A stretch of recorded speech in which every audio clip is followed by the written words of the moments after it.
Êtes-vous prêt à voyager des frontières de vos peurs aux limites de vos rêves, à rencontrer des mythes et des légendes, des diables et des anges, à vous laisser conduire sur les chemins de l'étrange? Arcanum Fabulas. Saison 7.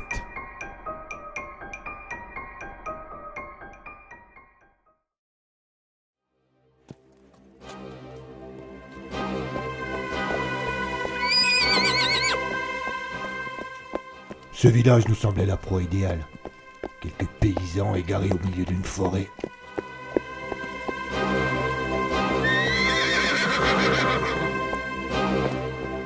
Après avoir passé le printemps et l'été à piller, après avoir défait les armées du roi à l'automne, nous aspirions à nous reposer au cours de l'hiver.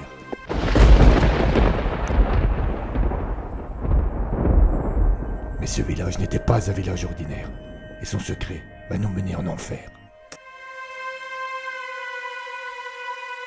Cernunnos, la naissance du diable. Épisode 10.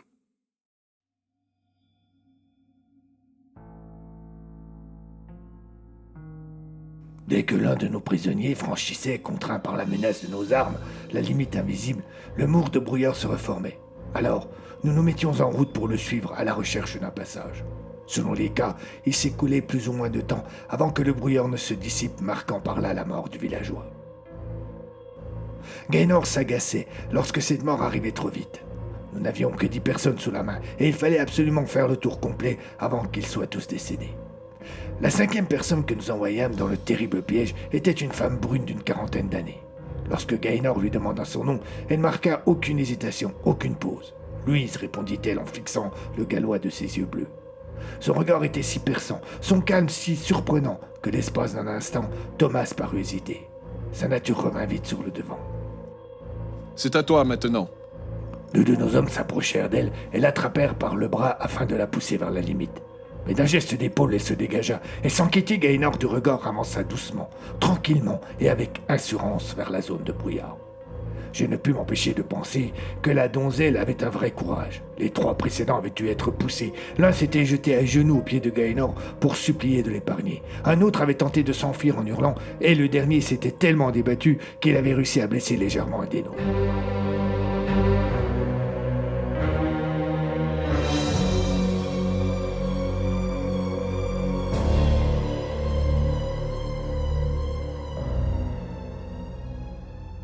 À l'opposé, Louise se montrait d'une dignité extrême, et c'est presque avec un dédain dans le regard qu'elle avait franchi la ligne.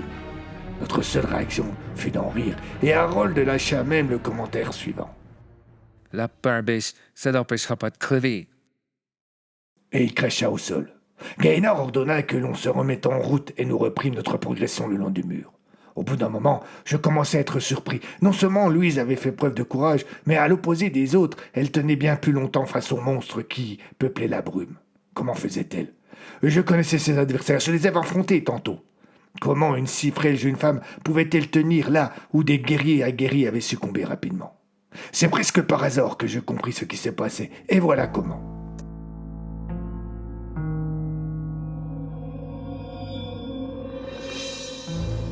Tandis que nous avancions, mon cerveau tournait à toute vitesse.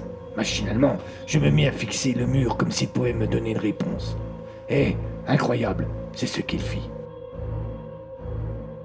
À force de me concentrer dessus, je finis par remarquer une ombre, légère, floue et indéfinie. S'agissait-il d'un reflet, d'une bête, d'un humain ?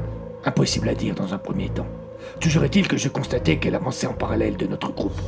Je fronçais les yeux pour mieux distinguer, mais l'amélioration fut minime.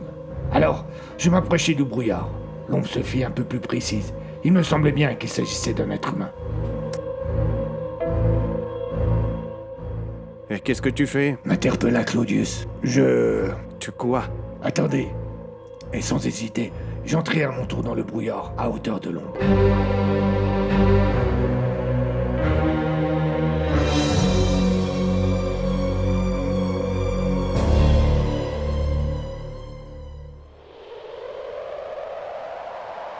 Le vent qui m'entoura d'un seul coup et le froid qui m'envahit brutalement me firent regretter ma témérité. Un moment, Je ne vis plus rien, ou presque, et puis l'ombre devint nette. C'était Louise. Surprise, la jeune femme sursauta en me voyant, puis eut un geste de recul. « Ne reculez pas davantage, lui disais-je en faisant un geste de la main. Elle s'arrêta net et promptement revint vers moi. « Oh, ne vous enfonçons pas davantage dans le brouillard.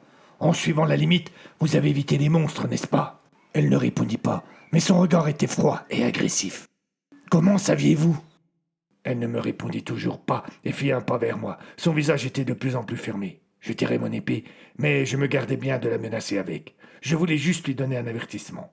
Je réitérai ma question. « Comment saviez-vous » Son visage se détendit.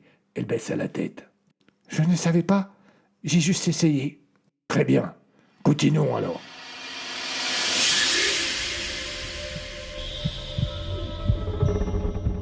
Des voix appelèrent de l'extérieur. « Arthur! Arthur !»« Tout va bien !»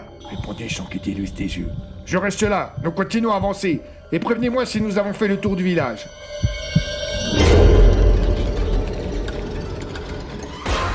Je fis signe de la tête à Louise pour qu'elle se remette en route, et je la suivis, marchant 4 pas derrière elle. À intervalles plus ou moins réguliers, mes compagnons m'interpellaient depuis l'extérieur. À chaque fois, Louise se retournait pour voir si j'étais toujours là, et, de mon côté, je répondais que tout allait bien. J'essayais de montrer convaincant, mais je dois bien avouer que je demeurais sur le qui-vive. Impossible de dire combien de temps nous avons marché avant que Claudius ne crie. « Nous avons fait le tour. » « Bien, répondis-je. Nous allons sortir. »« Vous allez me tuer, n'est-ce pas ? Vous allez tous nous tuer !»« Sortons d'ici, veux-tu » Elle fit signe non de la tête et se mit à reculer. Puis, d'un seul coup, elle fit demi-tour et se précipita dans la brume.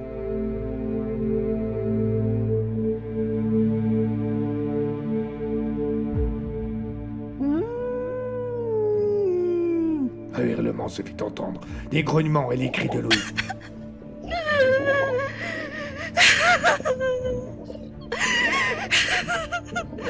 J'aurais pu tourner les talons et sortir du brouillard, cela aurait été sans aucun doute plus raisonnable. Mais je ne sais pas ce qui m'est passé par la tête. Je me suis précipité vers l'endroit d'où venaient les cris. Quand la brume me le permit, je vis Louise au sol, devant elle, 2 de ces étranges loups ailés.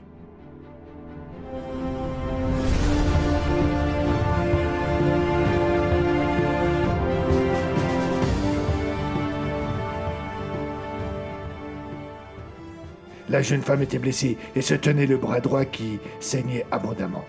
Les 2 monstres avaient l'air décidés à en finir et, concentrés sur leur victime, ne remarquèrent pas mon arrivée. Je ne leur laissai pas le temps de réaliser ce qui était en train de se préparer. Je fis tournoyer mon arme et je coupai la tête du premier. En lieu et place de sang, une lumière vive sortit de la blessure de l'animal qui s'écroula et s'enflamma instantanément. La seconde bête ne demanda pas son reste et disparut dans le brouillard. Une fois ma surprise passée devant cet étrange phénomène, j'attraperai Louise par le bras et nous regagnâmes rapidement la limite de la brume.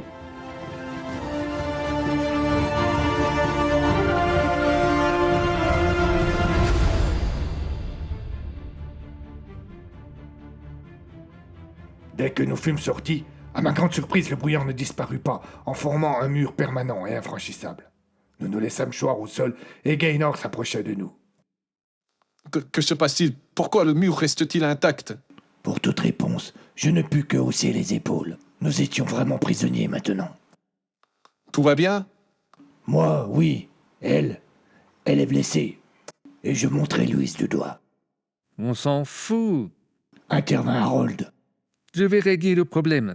Il s'approcha d'elle, et son intention criminelle ne faisait aucun doute. J'eus alors ma seconde réaction déraisonnable de la journée. Je m'interposai. Laisse-la tranquille. Mais qu'est-ce qui te prend? Cela ne sert à rien. Elle pourra être soignée. C'est du temps perdu. Elle nous a aidés. Laissons-lui sa chance. Sans conviction, Harold recula. Gaynor soupira. Bien. On retourne au village.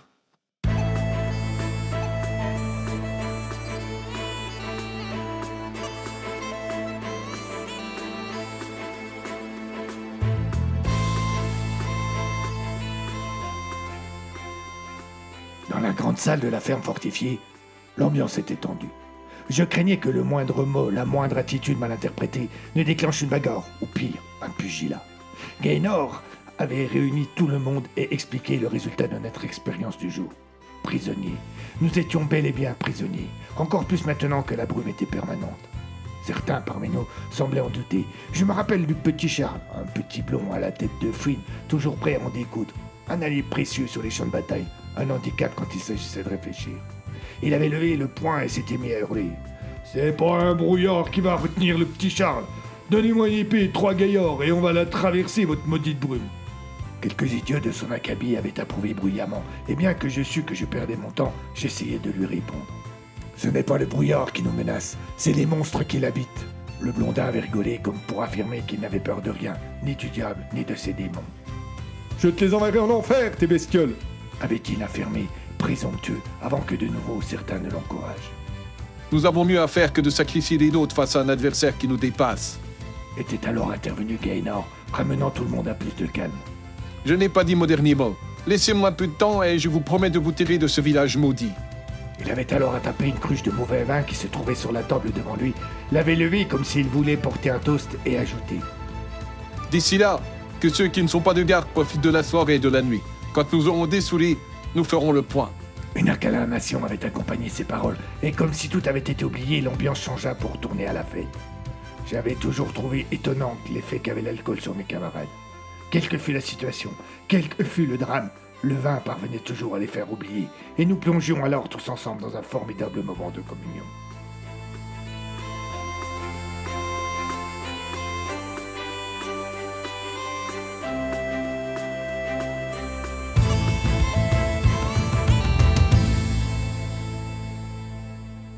Bien difficile était sous moi le réveil, lorsque, en plus de nos soucis de la veille qui n'avaient toujours pas trouvé de réponse au petit matin, nous devions gérer un terrible mal de tête.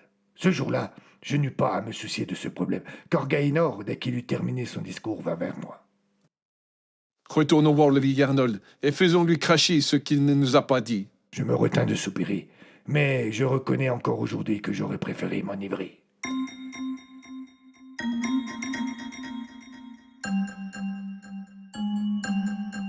Les tables étaient glaciales, et ce n'étaient pas les 3 ou 4 torches qui l'éclairaient mollement qui allaient apporter de la chaleur.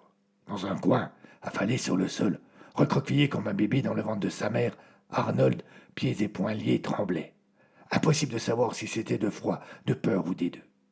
D'une poigne de fer, Gaënor l'attrapa par ses vêtements et le força à se lever. Il traîna jusqu'au milieu de la pièce et le jeta de nouveau au sol. Il alla ensuite s'accroupir à côté de lui et lui tint le visage entre son pouce et son index pour le forcer à le regarder. « Qu'est-ce que tu nous as pas dit, le vieux ?» cracha-t-il au visage de son prisonnier. Je ne comprends pas. Répondit ce dernier d'une voix complètement apeurée. J'ai tout dit. Je vous ai tout dit. C'est quoi ce brouillard autour du village? C'est quoi ces bêtes? Je ne sais pas, je vous jure. Le mur de brouillard a disparu avec la mort du démon et nous n'avons jamais rien su d'autre. Gaënor donna un violent coup de pied dans le ventre d'Arnold qui, sous la douleur, se plia sur lui-même et il insista. « Je déteste que l'on me mente. » Pitié, je vous en supplie. Un second coup de pied fut la seule réponse que le Gallois donna. Le vieux se mit à sangloter, à trembler encore plus fort et demanda pitié avec encore plus d'insistance. C'est à ce moment que je vins m'accouplir près de lui et que sur un ton calme, je tentai une autre méthode. Il est inutile que tu souffres autant pour une chose dont tu n'es pas responsable. Il continuait à sangloter. Je le pris délicatement par l'épaule et l'aidai à s'asseoir. Je m'installai ensuite en face de lui. Je suis certain que tu sais comment franchir ce brouillard. Non, Seigneur. Je vous jure, je n'en sais rien. Rien du tout. Tu ne vois pas que j'essaie de te protéger, là? Je peux le laisser continuer. Je fis un signe de la tête en direction de Thomas.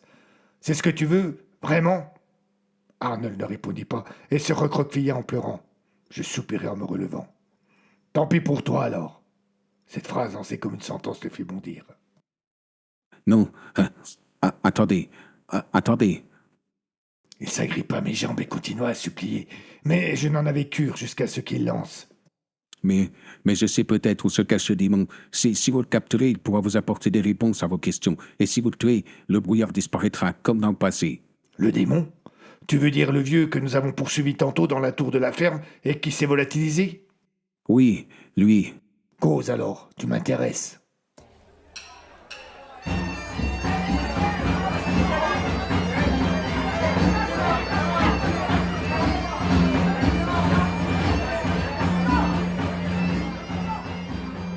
Nous avions promis aux hommes une nuit de fête et de boissons.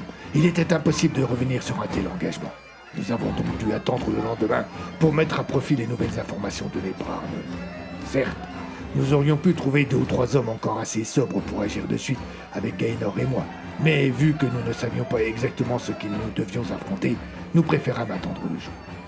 Ce que le vieil Arnold nous avait pas raconté, c'est qu'il avait participé à la traque du monstre et que c'est lui qui avait trouvé sa tanière. De prime abord, je fus déçu par cette révélation. Je ne voyais pas ce qu'elle pouvait m'apporter. Il faut dire que malgré tout ce que j'avais vu, je demeurais sceptique sur le caractère démoniaque du vieux que nous avions poursuivi dans la tour tantôt. Mais Arnold insista. Il jura que le mal avait ses habitudes. Comment sais-tu que le mal a ses habitudes? Toi qui vis dans ce village perdu, lui demandai-je sur un ton ironique. Je le suppose, mais de toute façon, qu'est-ce que cela vous coûte de le vérifier? Peut-être es-tu en train de nous tendre un piège? Intervint Gaënor. Moi, Seigneur? Mais comment pouvez-vous imaginer cela? Quel type de piège un vieillard comme moi pourrait-il fourmenter? En tout cas, je ne prendrai pas de risque. Et tu viendras avec nous.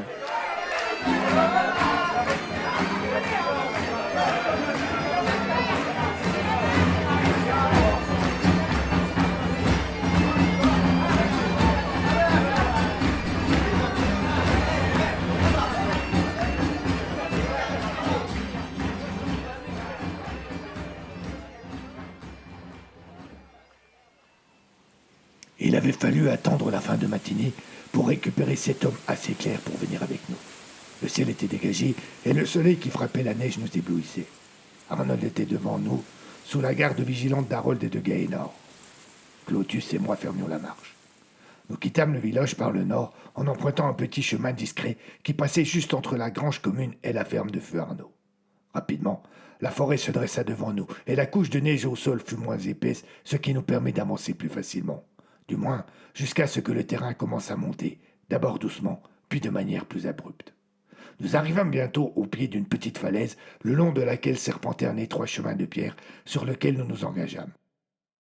À mi-hauteur, il s'arrêtait devant la grande entrée d'une cavité. Arnold se retourna. C'est au fond. Bah, qu'est-ce que tu attends? Lui répondit Gaënor. Avance! Il parut hésiter, mais le regard noir du Gallois effaça toute rébellion chez le villageois. Il entra dans la grotte. Il nous fallut un instant pour nous habituer au changement de luminosité. Les bruits de la nature furent remplacés par le léger soufflement d'un courant d'air et le plic-ploc des gouttes d'eau qui chutaient du plafond. Rapidement, le boyau devint plus étroit et nous dûmes allumer des torches. Heureusement que nous avions prévu les choses pour pouvoir continuer à voir notre chemin. Et puis, d'un seul coup, face à nous, la paroi, fin de la promenade et aucune trace de notre proie. Tu nous as fait perdre notre temps, vieillard. Lança Gaënor à l'attention d'Arnold. Et je dois t'avouer que je ne suis qu'à moitié surpris. Attendez, Seigneur. Et éteignez vos torches.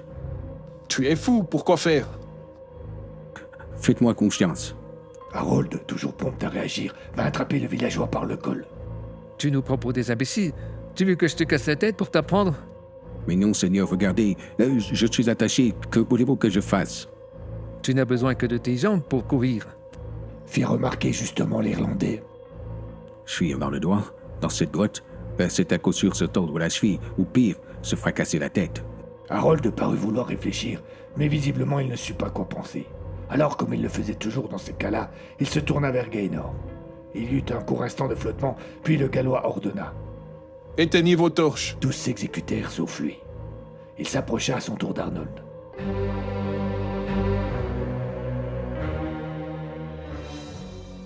N'en profite pas pour jouer des idiots, parce que je ne te ferai pas de cadeau, c'est clair? Il jeta un regard noir au villageois et éteignit à son tour sa torche. Nous aurions dû, en toute logique, nous retrouver plongés dans le noir le plus absolu. Et pourtant, un léger halo lumineux éclairait le haut de la cavité. Quelque chose d'infime, d'à peine perceptible, mais bien réel. Instinctivement, nous levâmes tous la tête pour voir d'où venait cette lueur, et nous découvrîmes en hauteur le passage d'où s'échappait la lumière. Bon sang, Lâcha Claudius, on n'aurait jamais vu si... Pas de temps à perdre. coupa Gaënor. Qui va voir ce qu'il y a là-haut?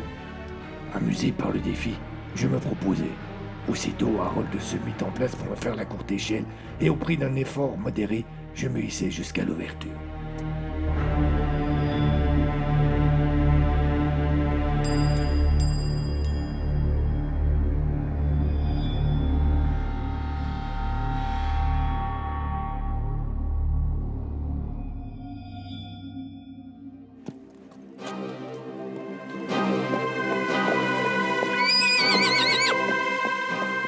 Mais ce village n'était pas un village ordinaire, et son secret va nous mener en enfer.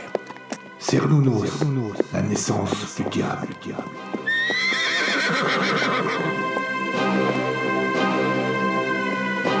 À suivre.